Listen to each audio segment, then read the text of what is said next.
بسم اللہ الرحمن الرحیم۔ السلام علیکم۔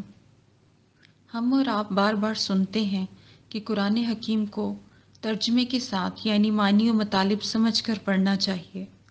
یہ تکرار ہمیں کیوں سننے کو ملتی ہے؟ جب ہمیں کوئی اسائنمنٹ ملتی ہے، ہمیں کسی نظم یا شعر کی تشریح کرنے کو کہا جاتا ہے تو ہم بغیر ریسرچ کیے، بغیر معنی و مفہوم جانے، شاعر کی غرض و غایت یا ان اشعار میں چھپا پیغام نہیں سمجھ سکتے، اور جب ہم اشعار کو سمجھ کر تشریح کر لیتے ہیں تو ہماری کوشش ہوتی ہے کہ ہم ٹیچر کی نظر میں اپنا اچھا امیج بنائیں، باقی بچوں پہ سبقت بھی لے جانی ہوتی ہے، اس لیے آئی ہیو ڈن ٹیچر کی آواز بھی پہلے ہماری ہونی چاہیے۔ یہی حال ہر انسٹیٹیوشن میں باس یا ہیڈ کو خوش کرنے کے لیے، یس سر، ڈن سر۔ تو پھر اللہ تبارک و تعالی جو اس سارے نظام کا مالک ہے، اس کا کلام، اس کا پیغام جو قرآن حکیم کی صورت میں ہمارے پاس موجود ہے، اس کو سمجھنا تو اور بھی ضروری ہے۔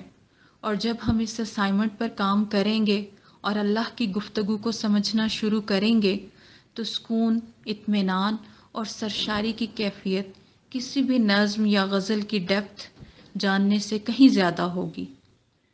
ٹیچر اور باس کو خوش کرنے کے ساتھ ساتھ اللہ کو راضی کرنے کی کوشش اور جستجو بھی ہوگی تو سوچیں، سب معاملات درست ہو جائیں گے انشاءاللہ۔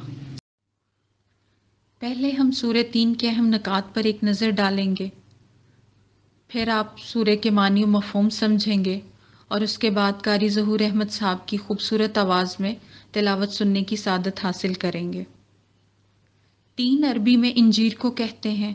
انجیر بہت سے فوائد کا حامل پھل ہے۔ یہ سورہ مکہ معظمہ میں نازل ہوئی، کل 8 آیات پر مشتمل ہے۔ ترتیب کے لحاظ سے قرآن مجید کی سورہ 95 ہے اور ترتیب نزول کے لحاظ سے سورہ کا نمبر 28واں ہے۔ اس سورہ میں انسان کے بہترین مخلوق ہونے کو بیان کیا گیا ہے۔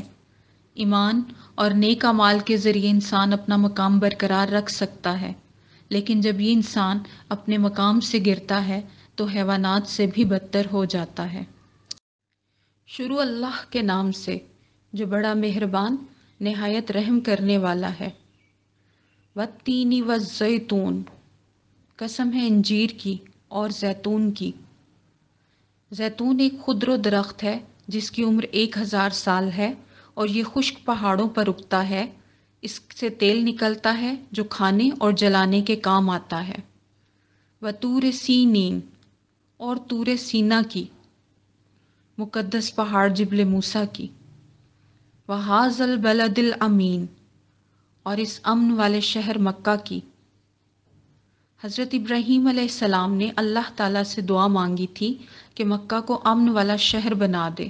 اللہ تعالیٰ نے ان کی دعا قبول فرمائی تھی۔ اس سے پہلے مکہ اور اطراف میں لوٹ مار کا بازار گرم رہتا تھا۔ لَقَدْ خَلَقْنَا الْإِنسَانَ فِي أَحْسَنِ تَقْوِيمٍ، ہم نے انسان کو بہترین صورت میں تخلیق کیا۔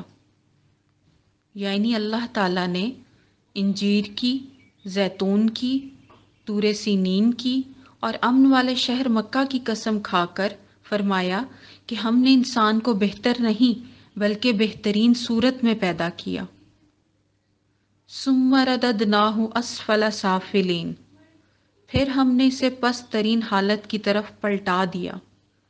إِلَّا الَّذِينَ آمَنُوا وَعَمِلُوا الصَّالِحَاتِ فَلَهُمْ أَجْرٌ غَيْرُ مَمْنُونٍ، سوائے ان لوگوں کے جو ایمان لائے اور نیک عمل کرتے رہے، بس ان کے لیے بے انتہا اجر ہے۔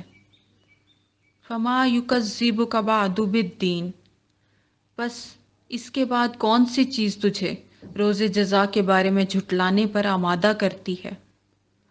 أَلَيْسَ اللَّهُ بِأَحْكَمِ الْحَاكِمِينَ، کیا اللہ حاکموں میں سب سے بڑا حاکم نہیں ہے؟ اللہ نے انسان کو عظمت دی، عقل شعور سے نوازا، اچھائی برائی کا راستہ سمجھا دیا، اور پھر ان آخری آیات میں اپنی حاکمیت کا اعلان کرتے ہوئے بتا دیا کہ روز قیامت نیکوکاروں اور بدکاروں کو ایک صف میں نہیں کھڑا کرے گا۔ اعوذ باللہ من الشیطان الرجیم، بسم اللہ الرحمن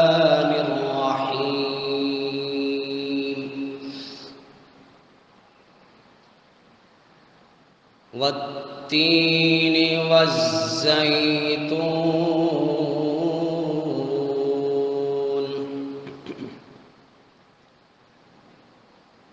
وطور سينين وهذا البلد الأمين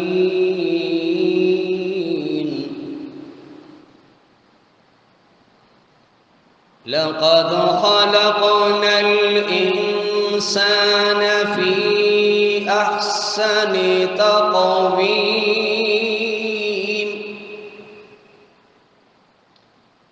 ثم رددناه أسفل سافلين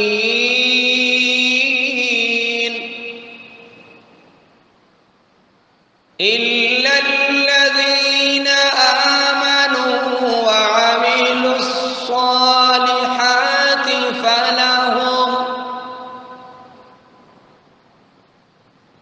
فلهم أجر غير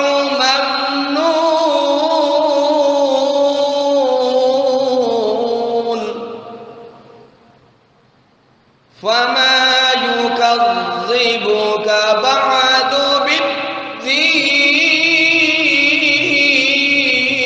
بالدين أليس الله بأحكم الحاكمين